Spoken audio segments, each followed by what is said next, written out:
Olá, bom dia! Hoje é dia 10 de agosto de 2016. Eu sou Paula Paparelli e esse é o Bom Dia Baixada, ao vivo pela Santa Cecília TV. Recebemos em nossos estúdios os doutores Rubens Amaral, especialista em doenças renais, hipertensão e bem-estar, e o doutor Jaime Santana Filho, diretor técnico da Maternidade Municipal de São Vicente, para discutir sobre saúde. Vamos às notícias do dia. O Senado aprovou por 59 votos a 21 o relatório da Comissão Especial do Impeachment na madrugada desta quarta-feira. O documento recomenda que a presidente afastada Dilma Rousseff seja levada a julgamento pela Casa. Com a aprovação, ela se torna ré no processo e deve ser julgada no fim do mês. Hoje o assunto é saúde, mas o primeiro bloco a gente sempre fala um pouquinho de economia, bastante sobre política nacional. E aí, primeiramente, eu agradeço aqui a presença de vocês, Dr. Jaime, agradeço, Dr. Rubens, mas a gente não tem como só falar de política diante de toda essa situação que a Dilma foi aí, realmente foi confirmado, ela foi levada a julgamento, finalzinho de agosto será julgada. Queria saber a opinião de vocês sobre isso. O impeachment era esperada que fosse realmente levada a julgamento? O que vocês acham sobre essa? Ela vai realmente, o impeachment vai acontecer? Doutor Rubens. Eu acho que o impeachment, nós temos que falar sempre com enfoque na área da saúde, né? O impeachment da Dilma já existe na saúde há muito tempo, não só dela, como do governo que a antecedeu, porque levou a saúde a esse caos que nós estamos hoje, né? Vivendo em todos os municípios, os mais de 5 mil municípios do Brasil. Eu digo que a gente hoje está muito preocupado com os políticos em várias áreas, a área econômica, mas essa política econômica, essa política da corrupção, essa política do roubo vai levar e já está levando a uma porção de pessoas a ficarem doentes, porque perderam os empregos, porque estão ansiosas, porque entraram em depressão, porque ficaram hipertensas, ficaram diabéticas, ficaram obesas, ou seja, nós criamos o mal desses últimos governos, é o que vai ser produzido no transcurso das próximas gerações. E não é só um mal agora econômico, que eu acredito que a gente se recupera em 2, 3 anos. Mas o problema é o que vai ficar de lastro, porque em saúde, quando a gente não promove saúde, os anos que se seguem são geralmente trágicos. E nós não promovemos saúde, pelo contrário, a despromovemos. Isso é muito grave o que esse governo produziu. Então a gente pode colocar que essa situação toda levou muita gente a grandes doenças, a grandes problemas de saúde. Paula, imagine você ser despedido do emprego. Você que tem contas a pagar, coisas simples, mas a gente quando não acontece com a gente não pensa nisso. Mas o que você leva para casa? Que ansiedade, como é que você vive? Como é que você vai pagar suas contas? Como é que seus filhos vão olhar para você? É uma tragédia. Isso gera um decréscimo do nosso sistema imunológico. Nosso sistema imunológico O que mantém a gente vivo é a capacidade da gente reagir frente às situações. Mas situações de caos, que são situações de guerra, né? Porque nós estamos vivendo, na realidade, uma situação de guerra. Tido como vivemos em ambientes de paz, não. Aqui se morre mais gente no Brasil por dia do que morre na Síria, que está em guerra, que nós falamos que está em guerra. Sim. Nós estamos em guerra. Nós não sabemos de onde vem o mosquito. Nós estamos na nossa casa, o mosquito entra na nossa casa. Lá os sírios sabem mais ou menos de onde vem a bomba. Aqui nós não sabemos de onde vem o mosquito. E o mosquito nos pica e nos transmite 3, 4 doenças, o mesmo mosquito, né? Ou seja, esse processo de falta de administração, falta de ética política deste país, que não olha as pessoas nos valores que elas devem ser usados, vai gerar nas próximas gerações inúmeros malefícios. E por isso, você que está em casa nos ouvindo tem que ser convocado a uma ética agora. Aproveite para ser ético na única chance que você tem, que é no voto. Seja ético. Vote numa pessoa que você confia plenamente. Não precisa ser político. Vote numa pessoa que seja do bem. Ponto. Impeachment sai ou não sai? Sai. Bom dia, doutor Jaime. Bom dia, tudo bem? Tudo bem? Sua opinião sobre isso? Bom, minha opinião é a mesma do Dr. Rubens. Esse governo realmente causou já muitos malefícios ao longo dos tantos anos que estão aí no poder. E ainda bem que a população se mobilizou e foi às ruas e pediu a saída da presidente Dilma. Uma política populista que foi ao longo de todos esses anos e que só podia culminar com isso. Não há país no mundo que suportasse uma política econômica, uma política tão populista assim como foi a política do PT todos esses anos, né? A gente fala de política de pão e circo, né? Foi isso que foi tentado fazer com a população. O problema é que agora nem o pão tem mais, né? Só tem o circo, né? O que é mais interessante é que, assim como Dilma, Cunha, todos eles estavam sempre vão tentar usar de todos os artifícios para se manter no governo.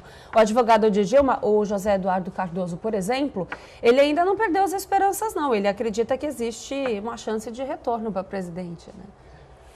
Eu acho que o que é, diante de tudo isso que nós falamos, que pela primeira vez falamos dessa forma aqui no programa, com esse olhar da saúde, que é um olhar real, né?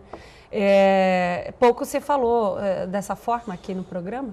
Como é que você, desculpe, Paula, como é que você pode admitir uma pessoa num sistema único de saúde, e nós sabemos que o nosso sistema está com graves problemas, aguardar uma cirurgia de cabeça e pescoço, por exemplo, 2 anos para retirar um câncer de tireoide?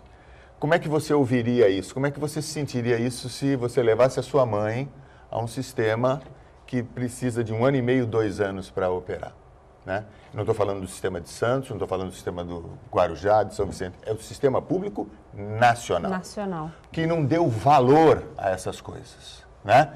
Então, nós precisamos valorizar isso. Como diz um amigo meu, remédio não precisava ter judicialização. Remédio tem que ter para todo mundo. Porque é questão de prioridade. É só questão de prioridade.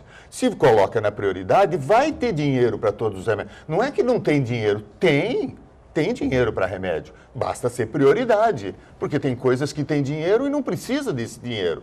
Então, no Brasil, nós precisamos elencar prioridades. Como é que a gente elenca prioridades? Com pessoas que têm a prioridade na sua vida pessoal. São pessoas que praticam a prioridade, que praticam o bem, que praticam o amor, que são sérias, são honestas. Vote nessas, porque essas, na hora de votarem, quando forem nossos deputados, nossos vereadores, nossos prefeitos, essas pessoas vão votar nas prioridades. E aí nós vamos ter a prioridade vencendo. Exemplos de vida, né? Exemplos de vida, exatamente. Exemplos de vida. Bom, nós vamos para um rápido intervalo. Bom Dia Baixada já passou do tempo. Volta já, você continue com a gente. Voltamos com Bom Dia Baixada. O comércio de São Vicente espera registrar crescimento nas vendas para o Dia dos Pais, segundo pesquisa realizada pela Associação Comercial da cidade. Ao todo, 51% dos empresários entrevistados esperam crescer 5% em relação ao mesmo período do ano passado. Por outro lado, 16% não acredita em melhora. Já os mais otimistas apostam que as vendas superem até os 20%. É bem típico do brasileiro, né? Manter a esperança diante de todas as dificuldades, né, Rubens? Sem dúvida nenhuma, né? Mas esse vai ser um Dia dos Pais interessante, porque quantos pais vão receber só um grande abraço, o carinho dos filhos, porque as coisas não estão fáceis, Uma crise que eu acho que não foi vista, né, há muitos anos, eu acho, ou nunca foi vista dessa forma. Por outro lado, tem um aspecto positivo, né? Sim. Porque nós precisamos sair também do presente, simplesmente, né? Às vezes o pai está precisando receber realmente o carinho do filho, né? Um abraço. E o presente muitas vezes inebria tudo isso, tira o foco. Eu dou um presente e esqueço de abraçar. Eu dou um presente e esqueço de beijar.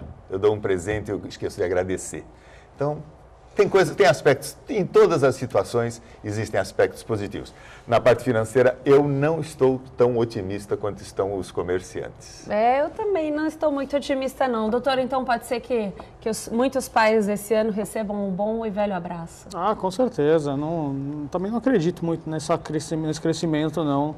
nas vendas. O país inteiro está em crise, a gente vê nas mais diversas áreas do país aí uma queda em tudo, né? Queda na arrecadação, queda nos rendimentos, queda no salário do brasileiro. Não acho que vai aumentar, não. Minha opinião, não acho que vai aumentar, não. Por outro lado, é bom, né? Porque a relação interpessoal vai ser maior para suprir a necessidade do presente. O país todo está vivendo uma crise muito grande, mas eu acho que nada pior, como a gente falou até no começo do programa, como a crise que afeta a saúde, a crise que afeta a área da saúde e a saúde na Baixada Santista. Eu queria saber a opinião de vocês. Doutor, como é que o senhor vê a área da saúde aqui na região? Olha, eu vejo a saúde assim, como está inserida no país que está em crise, obviamente vai estar em crise também. Vai refletir. Né? Reflete, não tem jeito, né? Então, a gente trabalha com as condições que são impostas, né, que são colocadas para a gente, né? Dentro disso, cabe a cada serviço tentar se adaptar e tentar fazer o melhor para o paciente, que é quem não tem culpa, né? A pessoa que vai procurar um hospital que precisa de um atendimento hospitalar, ela não tem culpa de nada, né? E ela realmente precisa ter um bom atendimento. E é isso que que eu vejo nos serviços que eu trabalho e que a gente faz. A equipe médica dos serviços que eu trabalho faz muito com bastante pouco, né? Dentro daquilo que a gente pode fazer, dentro daquilo que é oferecido. E eu vejo outros amigos em outras cidades, outras capitais, aí tendo problemas muito parecidos, né? De não ter acesso a exames, que nem o doutor falou, filas enormes para poder operar, para poder até ter uma consulta, né? Então, isso é um sistema que está bem complicado. Falido? Não digo falido, porque assim, o SUS, na sua essência, ele é um bom sistema de saúde, né? Ele não é um sistema de saúde ruim. Comparar com outros países aí, ele é um sistema de saúde que, teoricamente, dá acesso a todos os cidadãos, né? Só que, com toda a crise que vem no país, com toda a escassez de recursos que tem em tudo quanto é lugar, fica muito difícil fazer uma medicina realmente de ponta que possa proporcionar aos cidadãos uma medicina boa, exames e etc., né? Consultas, uma coisa mais rápida, porque não tem como fazer isso numa crise dessa. Quem estuda medicina, hoje em dia talvez seja diferente, mas quem estuda medicina não estuda para enfrentar uma situação como essa, estuda para ter pelo menos um pouco mais de recursos do que se tem hoje diante dessa crise toda. Como é que é para um médico estudar durante tantos anos, se dedicar ao longo da carreira, porque é um estudo constante de atualização, né? Eu gostaria de saber da opinião de vocês, e encarar essa crise financeira, essa crise na saúde, tantas pessoas doentes por esse tipo de problema também, falta de atendimento, falta de recursos. Como é que um médico encara isso, doutor? Com todo respeito a todas as profissões, a medicina é uma profissão maravilhosa, né? Você não acha, Jaime? Acho.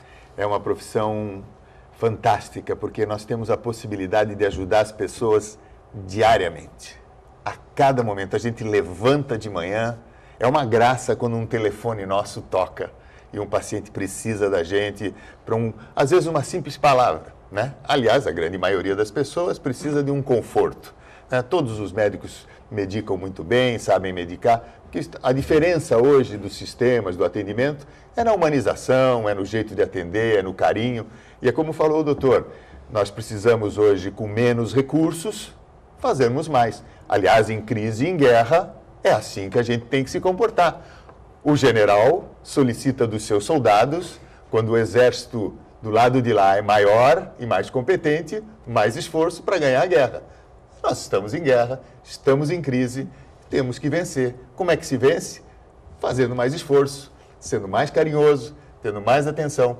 E outro dia, inclusive, eu vi o prefeito aqui de Santos falando, ele falou muito bem sobre esse aspecto, que na época de crise é quando as pessoas mais solicitam os sistemas públicos. Sim. Interessantíssimo, né? Essa visão, e é mesmo. Então, se o sistema público tem que dar respostas ainda melhores do que dava quando estava fluindo o país mais ou menos economicamente estável. Agora, na instabilidade, o sistema público tem que dar uma resposta mais competente. Como dar resposta mais competente com a crise financeira?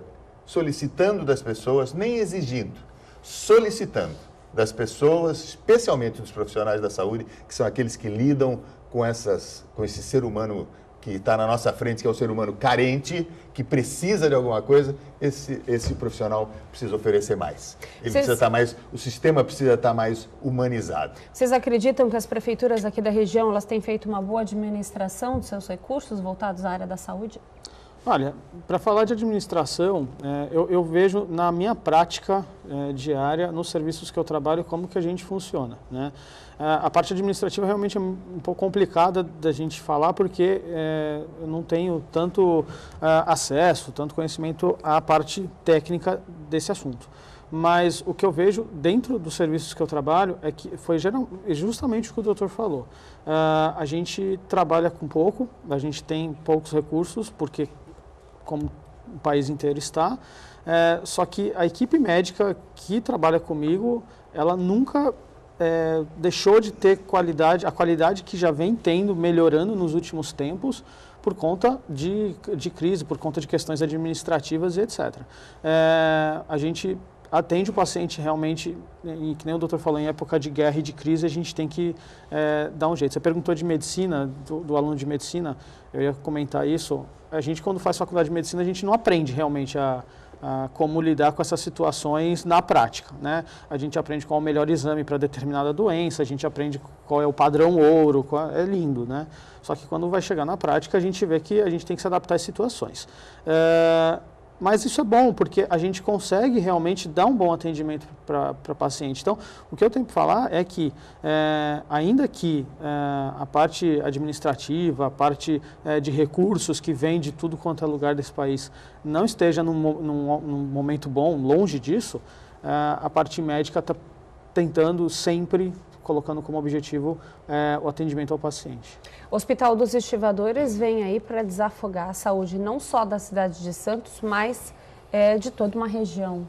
Como é que o senhor vê? Sempre, né? Sempre. Porque é um hospital a mais, são vagas a mais, é uma opção de tratamento a mais. Sempre que tem um hospital dentro de uma região que está carente de vagas, por exemplo, eu sou ginecologista obstetra, a gente sabe quanto que é carência de vaga de UTI neonatal, por exemplo, né? Em toda a região, não só no público, no privado também, e a gente vê como que isso acontece aqui na região da Baixada Santista. Vindo um hospital novo, ainda mais um hospital do tamanho dos Estivadores, eu acho que tem tudo para ajudar, com certeza vai ajudar em desafogar realmente os outros municípios, que é um reflexo, é inevitável. Doutor Rubens. Por outro lado, acho isso muito importante, realmente o prefeito acertou em colocar e vai colocando o Hospital dos Estivadores em funcionamento, né? Excelente. Mas nós precisamos mudar. Nós precisamos sair do foco de que a saúde precisa ser hospitalocêntrica. O centro não pode ser o hospital. O centro tem que ser a pessoa. E nenhuma pessoa que vira paciente, eu tenho chamado isso de pacliente, quer dizer, o cliente às vezes está paciente, mas ele é sempre uma pessoa, ele é sempre um cliente. Sim. Esse sujeito quer ficar em casa. Esse sujeito quer estar trabalhando.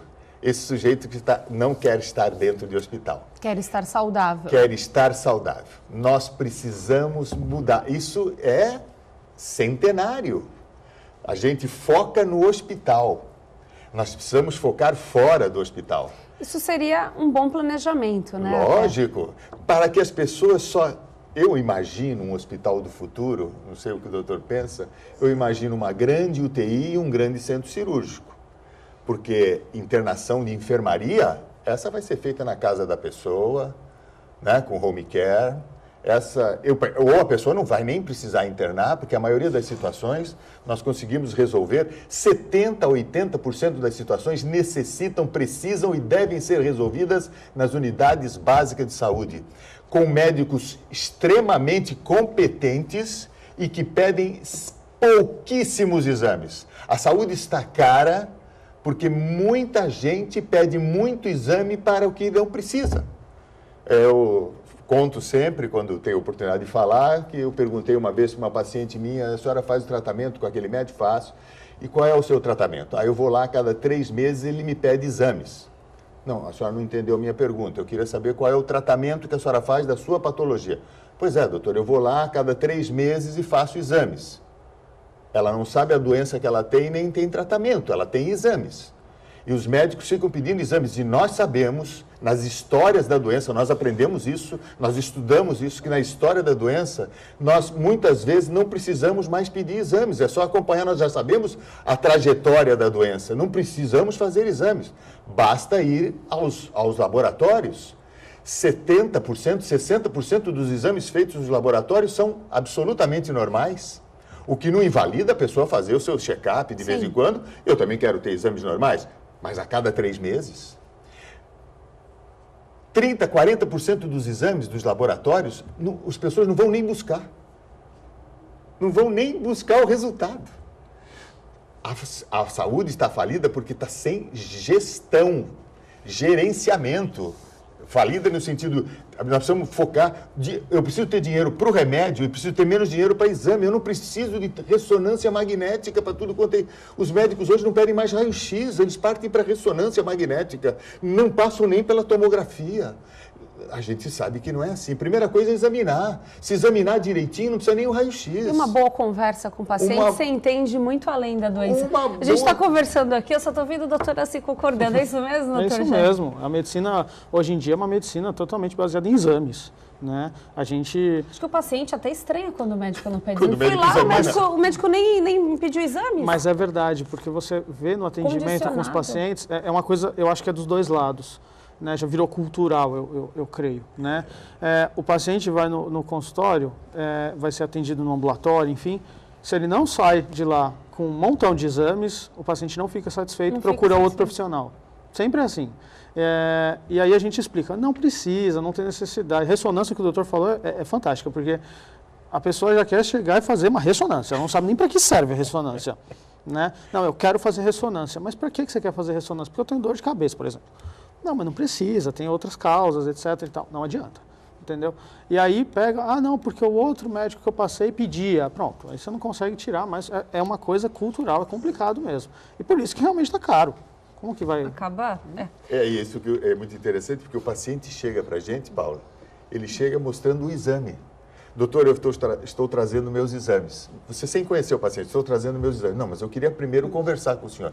Porque é muito importante que o nosso telespectador saiba que é o seguinte, nós temos que fazer uma reflexão, nós aprendemos, nós somos treinados para isso. Primeira coisa é conversar, depois é examinar e depois é ver os exames. É nessa sequência que vem o raciocínio. Os exames devem ser consequência natural de um raciocínio que eu já vou fazendo no transcurso da minha conversa. Quando o paciente vai conversando, eu já vou raciocinando. E ao término da conversa, ao término do exame físico, eu tenho na minha cabeça 2, 3, 4 hipóteses de diagnóstico. Que o exame, eventualmente, complementa um raciocínio que foi feito. Ele é complementar. Muitas vezes eu não preciso. Sim. Se eu estou bem treinado e a situação é fácil, é corriqueira, às vezes eu preciso, lógico, sem dúvida. Muitas vezes eu vou precisar, mas a grande maioria das vezes ele vem para complementar. Bom, eu vou chamar o break, que no próximo bloco a gente vai falar sobre a especialidade de cada doutor aqui. Voltamos já, você continue com a gente, que hoje o assunto é saúde e vida saudável, principalmente, né, doutor? Voltamos já. E voltamos com o Bom Dia Baixada. Uma pesquisa divulgada pela Agência Nacional de Saúde Suplementar no mês de julho mostra que os planos de saúde brasileiros fizeram 3 vezes mais cesarianas do que a média dos países da Organização para o Desenvolvimento Econômico. Durante os anos de 2014 e 2015, 85% dos mais de 1 milhão de partos realizados por convênios médicos foram por cesáreas. O Brasil fica em primeiro lugar no ranking de países com maior percentual de partos cirúrgicos. Doutor Jaime, é uma realidade essa, né? Preocupante esses dados. Totalmente preocupante. O Brasil, ele é o país, como você mesmo falou, campeão em cesarianas, né? Cesariana é um parto cirúrgico, ele é uma cirurgia, tem indicação, salva vidas todos os dias, só que tem indicação. O problema é que no Brasil a cultura foi o inverso. A cultura foi do imediatismo, do resolve mais rápido, entre aspas, do eu não vou sentir dor, também bem entre aspas, porque o pós-operatório existe, né? E a gente sabe.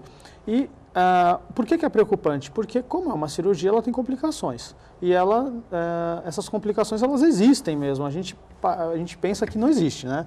É cesárea ali, o bebê nasce, a mãe vai para casa, tudo ótimo. Não, infelizmente não, né? Infelizmente não.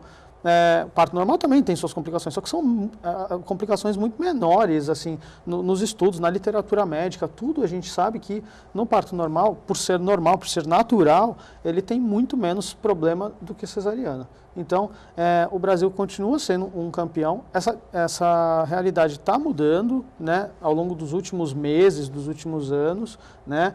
Na saúde privada, você falou dos planos de saúde que divulgaram esses dados. Na saúde privada, ainda é um pouco complicado, né? As pacientes acabam optando mais por cesariana. Entretanto, por exemplo, na minha prática pessoal, paciente de consultório, elas têm procurado muito parto normal. Eu tive, no último mês, eu fiz de paciente do consultório, eu fiz 4 partos, tenho um para fazer amanhã. Só o de amanhã será cesárea, por indicação mesmo. Os outros 4 pacientes de plano de saúde me procuraram porque queriam parto normal desde o começo, se prepararam e tiveram. Estão em casa com seus bebês e está tudo bem, entendeu? Então, assim, eu acho que a tendência está mudando, né? Ainda está um pouco longe do ideal, mas a gente está bastante na luta aí para isso mudar.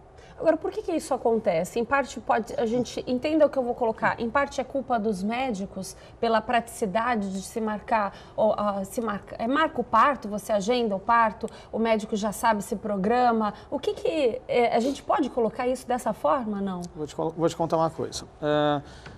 Eu sempre falo que essa é uma questão que envolve médico e paciente. É um binômio que a responsabilidade de tudo isso que está acontecendo é dos dois, né? Para o paciente, porque fica com muito medo da dor, fica do trabalho de parto, é mais pelo receio mesmo, né? Não quero de jeito nenhum sofrer dor, prefiro ser submetido a uma cirurgia do que ter a dor do trabalho de parto. Isso é uma questão. A outra questão dos médicos. Sim, é muito mais prático fazer uma cesárea. Eu vou lá, marco e faço. Em 1 hora e meia, eu já acabei, já estou indo para minha casa, para o meu consultório, para o meu trabalho, enfim, e está tudo bem. Agora, trabalho de parto, quando que pode acontecer?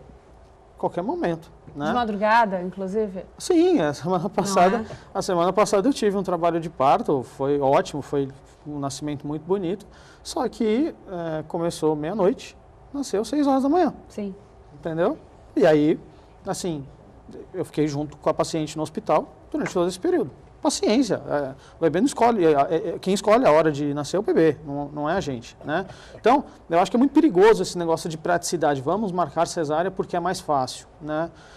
Aqui em Santos tem no Hospital São Lucas, tem o projeto Parto Adequado que está sendo implantado aqui na cidade, eu faço parte dessa equipe de plantão lá, e lá a gente está tentando realmente melhorar, assim, deixar mais adequado tudo mesmo. E realmente a gente está conseguindo.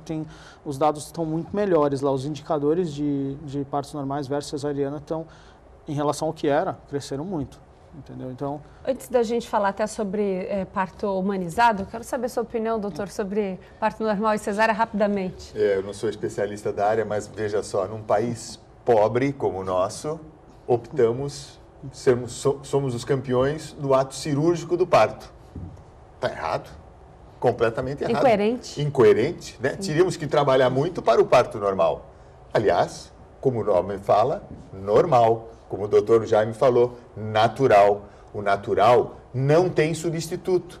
Quando nós, homens, tentamos substituir aquilo que é natural, momentaneamente pode parecer que deu resultado. Não vai dar lá na frente, porque não é natural. Natural não tem substituto.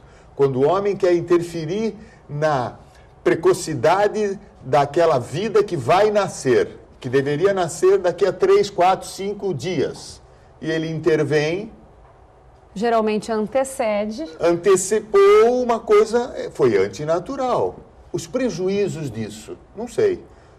Com certeza tem gente estudando isso, né? Mas com certeza acontece. Doutor pode falar melhor que ninguém. Acontece, eu tenho um exemplo na minha família disso.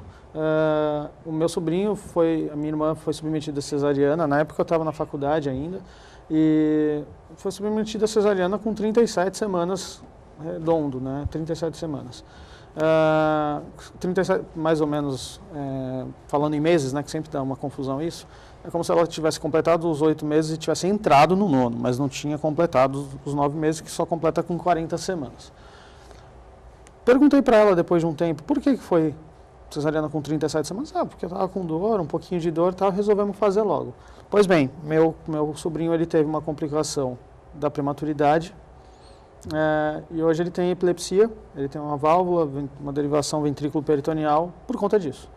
Então, assim, quando a paciente me procura e fala que quer antecipar o parto, fala, não aguento mais, eu dou esse exemplo, porque é um exemplo da minha família mesmo. E até hoje tem consequência. Então, assim, existem as consequências. E consegue mudar a opinião da paciente nessa hora? Quase 100% das vezes. É lógico. Eu consegui mudar não precisou mudar. Quando a minha irmã teve o segundo filho, que foi depois desse meu sobrinho, a primeira coisa que eu falei para ela foi 39 semanas, ela já tinha 2 cesáreas anteriores, então falei 39 semanas no mínimo. Você vai estar com dor, vai estar inchada, não vai estar conseguindo comer, deitar, etc. e tal. Ela, não, claro. E ela é mais do que ninguém queria. E aí, então, eu sempre falo sobre esse caso, porque tem complicação. A gente não, sabe, eu acho que é um absurdo a gente ficar antecipando cesárea porque a paciente nos convence. Porque a gente, tá bom, você está reclamando muito, então vamos marcar logo. Não está errado isso. Antes da gente chamar o intervalo comercial, eu queria falar sobre parto humanizado, doutor. Uhum. Então, hoje em dia a gente usa um termo um pouco mais adequado, que é parto adequado, né? Sim. Porque assim, na verdade, o parto humanizado mudou esse termo porque é melhor realmente falar em parto adequado. O que é o parto adequado? É o parto que respeita a fisiologia do trabalho de parto e do parto em si, né? Então, por exemplo, no São Lucas, que tem o parto adequado, o projeto, a gente respeita o trabalho de parto, a gente orienta. Eu sempre digo que o parto adequado, ele não começa na hora que começa o trabalho de parto, ele começa quando começa a gravidez, quando começa o pré-natal. É muito diferente uma paciente que chega no consultório, que não se preparou para nada, assim, não teve nenhuma preparação ao longo do pré-natal, chega no consultório não, chega no plantão, no hospital, enfim, e vai ser submetida ao trabalho de parto, né? Ela entra em trabalho de parto. Ela se desespera, ela não tem conhecimento sobre aquilo. Não é que não vai evoluir, toda mulher tem capacidade de ter parto normal. Agora, uma que se preparou, ela pelo menos ela já está mais preparada, já está mais orientada sobre tudo que vai acontecer, sobre tudo que vai ocorrendo. Ela fica mais paciente. Até os sintomas, realmente, sim, né? Sim. Então, eu sempre falo que o parto adequado começa no pré-natal. Tá. Um pré-natal bem feito, bem orientado, aquele que você para e tira realmente as dúvidas, não fica fazendo uma coisa mecânica, exames, que nem a gente estava falando, exame, vê, tá tudo bem, tchau. Isso não vai ter sucesso, né? Agora, quando o pré-natal é bem feito, quando a gente vê essa diferença na prática mesmo. Então, o parto adequado nessa questão, para o pessoal, para o telespectador poder entender, aquele acompanhamento, é só pura e simplesmente isso? Qual é a diferença em relação a tudo isso? Eu digo assim, que começa no acompanhamento pré-natal. No trabalho de parto, a gente tem um trabalho de parto realmente mais adequado, mais humanizado, né? Uhum. Então, assim, o ideal, né, que a gente quer muito, é aquele parto que é dentro do quarto, com o pai e a mãe ali dentro, ou outro acompanhante que a paciente quiser. O bebê nasce de uma maneira fisiológica, não é medicalizar o parto, né? Patologizar o parto, que eu sempre falo. Então não tem necessidade de ficar colocando soro muitas vezes com ocitocina, não tem necessidade de fazer episiotomia de rotina, que é aquele corte que faz embaixo para facilitar a saída do bebê. Não tem necessidade de intervenções.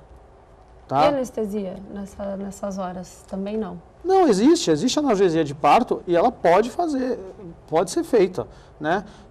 Eu sempre falo para as minhas pacientes, vamos tentar chegar até mais para o final possível, porque vai ser melhor, né? E assim, nos últimos partos eu até não precisei de analgesia em nenhum deles, foi tudo evoluindo bem. Tem um trabalho multidisciplinar muito importante também, que é com doula, enfermeira obstetra. Esse trabalho multidisciplinar ajuda bastante no resultado final. Então, o adequado é isso, que tudo ocorra da maneira melhor para o paciente, para aquele casal, com a música que eles querem ouvir naquele momento, se quer com a luz acesa, a luz apagada, entendeu? Para que nasça daquela maneira mais fisiológica, tranquila e que tudo termine bem. Tá certo. Próximo bloco a gente fala aqui das especialidades do Dr. Rubens. Você continue com a gente, o programa está muito bom falando sobre saúde. Bom Dia Baixada, volta já. Estamos de volta com o quarto e último bloco do Bom Dia Baixada. Eu quero já ir direto aqui para a questão do Zika vírus, nós estamos falando de gravidez. É importante ressaltar que, com crise econômica, política e Olimpíada, pouco tem se falado do Zika vírus e isso é um problema que continua, né, doutor? Sim, pouco tem se falado dos problemas, né? Agora com as Olimpíadas, tudo volta, as atenções são voltadas para isso, mas Zika vírus é mais um dos problemas que acometeram o nosso país no último ano. A medicina está tentando avançar nas pesquisas para melhorar o atendimento e a conduta e o tratamento para essas pacientes, né? Mas o que a gente tem em mãos é a prevenção, tá? A prevenção é a maior arma que a gestante tem hoje em dia. E a prevenção continua, né? As campanhas deveriam continuar também, porque eu acho que a campanha é a melhor forma de levar informação para a população. Hoje a gente já está desenvolvendo exames, sorologias para Zika vírus, para diagnosticar de uma maneira mais fácil, né? Mas, assim, eu sempre oriento as pacientes, continuem usando repelente, continuem evitando áreas endêmicas, né? É o que a gente tem para fazer. O repelente E o repelente é o que a gente tem para fazer, né? Porque é uma doença ainda que a medicina não domina totalmente, é uma transmissibilidade que a medicina não domina totalmente e resta para a gente a prevenção. Eu queria fazer uma pergunta para você. Posso fazer uma pergunta para ele? Por favor. Como é que você se comporta com relação àquela jovem? Ela não sabe se ela deve ou não deve engravidar neste tempo de Zika vírus. Como é que esse comportamento do ginecologista, do obstetra? Olha, eu não falei para nenhuma paciente minha, não, você não deve engravidar nesse período, tá? Eu não falei. Talvez se eu estivesse numa área endêmica, talvez eu não falaria a mesma coisa. Mas, estando aqui no estado de São Paulo, aqui em Santos, aqui na Baixada Santista, por mais que seja uma região litorânea, com alto índice de dengue, que é transmitida pelo mesmo mosquito, eu não desencorajei nenhuma paciente minha a engravidar. Tem até uma amiga minha, infectologista, ela é de São José dos Campos, e ela engravidou. Ela nasceu agora faz alguns meses, ela engravidou. Tomando todos os cuidados. Tomando todos os cuidados, ela falou, não, senão a gente fica doente escravo. da cabeça. Totalmente, não faz nada. Né? Então, perfeito. Assim, eu não desencorajei, não. Ótimo. Tá certo, doutor Rubens, o senhor também tem as suas especialidades, o programa vai logo mais chegar ao fim, falamos sobre muita coisa aqui, mas suas especialidades, o senhor é nefrologista? Nefro. Me ajuda, vamos lá, nefrologista. Eu sou nefrologista, eu sou um apaixonado por gente. Isso a gente sabe, né? Então, é isso aí, eu gosto muito dessa área cardiometabólica, né? Trabalho muito com prevenção, promoção. Coaching do emagrecimento. Coaching de emagrecimento, ou seja, é tentar fazer com que as pessoas adquiram comportamentos saudáveis, né? Eu acredito muito na prevenção, acredito muito no controle. Hoje acredito muito também, é óbvio e evidente que quando eu falei do hospital, é importante, nós estamos tão atrasados que nós precisamos ter vários hospitais, porque nós estamos precisando, muita gente precisa tratar, mas nós temos que começar um trabalho para que as pessoas não frequentem o hospital. Planejar. E esse trabalho passa pela promoção da saúde, pegar as pessoas que são saudáveis, melhorar a saúde delas, dar melhores condições para elas adquirirem hábitos saudáveis, prevenir as doenças com vacinação e com uma porção de atitudes e atividades até dentro das escolas, e também a gestão da doença crônica. Existem hoje, no nosso país, cerca de 33% das pessoas são portadoras de uma ou mais doenças crônicas. Essas pessoas portadoras de diabetes, hipertensão, doenças cardíacas, elas podem ficar com as suas doenças controladas. Então, nós precisamos ter uma boa gestão, porque se elas descontrolarem, elas vão direto para o sistema hospital, vamos direto para o hospital. E aí o custo da saúde aumenta muito. Porque o custo dessa gestão é muito mais barato que o custo da internação. Hoje, 70% dos custos da saúde estão na internação. Nós precisamos fazer esse dinheiro migrar para a gestão aqui fora. Porque aí nós vamos ter mais dinheiro para fazer coisa melhor dentro do hospital. O que o senhor quer dizer é investir em qualidade de vida no que diz respeito à atividade física, buscar novas formas de... Educação em saúde em todas as áreas. Educação em saúde tem que começar na escola, nas famílias, né? Crianças bem educadas, né? Hoje, você ter um pediatra que oriente a mãe e essa criança ter alimentação saudável, né? Outro dia eu estava aqui no Supercentro Boqueirão, foi muito interessante. E eu estava sentado ali e eu vi duas mães vindo com uma criancinha, a criança toda toda suja de chocolate na boca, e a mãe fala para a amiga: "Ah, essa criança só come porcaria." Ah, eu pensei, por que é que você dá porcaria para o seu filho? Por que é que ela só gosta disso porque um dia você pegou lá na prateleira do supermercado e levou para casa? Porque senão a criança não gostaria. Por que você não deu legumes? Ah, porque você não quis dar. Então nós precisamos mudar, né? Nós precisamos educar. E se a gente fizer essa grande revolução, nós vamos ter dinheiro para a saúde. Mas nós precisamos fazer essa revolução, precisamos ter coragem para fazer essa revolução. Não basta, o sistema de saúde não pode mais ficar assim no número de consultas, no número de comprimidos. E aí os gestores ficarem divulgando: olha, nós tivemos X número de consultas, distribuímos de tantos... Não, cirurgias. Hoje o médico ideal é aquele médico que tem poucas consultas, mas ele é responsável por um grande número de pacientes. Ou seja, os pacientes deles estão bem controlados, porque não estão na frente dele. Hoje o sistema paga pelo número de consultas. Ora, na minha sala de espera, quanto mais gente doente tiver, melhor. Não, eu vou lhe pagar, o senhor é responsável por esses 1000 pacientes. O sistema, por exemplo, o canadense, o sistema mais do que o canadense, o inglês. O médico é responsável pelo quarteirão, por uma comunidade. Se a comunidade dele internar pouco, fizer poucos exames, ele ganha mais. Ou seja, temos que pagar pelo resultado. Michael Porter, que é um grande administrador de empresas falidas do mundo todo, da Harvard, um dia ele olhou para a saúde e falou assim: nossa, está todo mundo insatisfeito nesse sistema, não tem ninguém satisfeito nos players da saúde. O médico está insatisfeito, o paciente está insatisfeito, o plano de saúde está insatisfeito, o hospital está insatisfeito, o governo está insatisfeito, está todo mundo insatisfeito. O sistema não tem foco no resultado, tem foco no pagamento das coisas. Um tira do outro, o hospital tira do fornecedor, o fornecedor... É o que a gente vive. Exatamente, é um roubando um punhadinho do outro, e todo mundo insatisfeito. O sistema tem que ter foco no resultado. Médico bom ganha mais. Lógico, ele resolve. O importante não é ter número de consultas, o importante é ter volume de resolutividade. Eu quero ver as pessoas com a sua doença controlada na casa delas, no passeio, viajando e com acesso. Usar a tecnologia hoje da informação para a gente ter contato. O médico hoje tem que estar disponível para o seu paciente no celular, no WhatsApp, comunidades, né? Ah, mas ele não vai dormir, não, até determinado horário. Depois vai para o sistema de emergência e urgência. Então, nós temos que reformatar o sistema. E essa reformatação, o foco é na pessoa.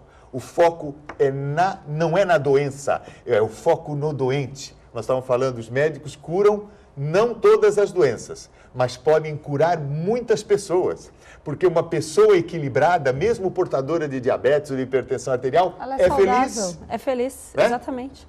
Concorda, doutor Jaime? Claro. A gente já está nas considerações finais aqui do programa? Claro, concordo bastante. Tem que tratar a pessoa realmente, não só a doença e não ter 1 milhão de pacientes. É a resolutividade que é a questão, eu concordo totalmente. Tudo é uma questão que a gente sempre fala aqui no programa, isso está virando, a gente até dá risada, porque tudo é uma questão de planejamento e administração, nessa sequência, e não uma administração do incêndio que já está acontecendo. Exato. Também temos que fazer isso porque tem um incêndio aí. Sim. Então, nós vamos ter que continuar construindo hospitais, mas temos que diminuir essa progressão dos hospitais e investir mais aqui fora do hospital. Doutor, um prazer enorme receber o senhor, que tenho um agradeço. carinho muito grande para você. Doutor Jaime, obrigada pela participação, sempre levando informação de qualidade para você, telespectador.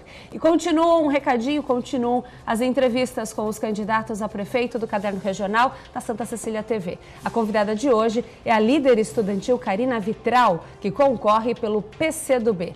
Toda noite, Irineu Alves entrevista um candidato à Prefeitura de Santos. O Caderno Regional vai ao ar às 7h30 da noite. Edições anteriores do jornal podem ser assistidas online através do canal do Santa Portal no YouTube. Bom Dia Baixada fica por aqui. Para você, uma excelente quarta-feira. Um ótimo dia para você. Nos encontramos amanhã às 8h05 da manhã. Até lá!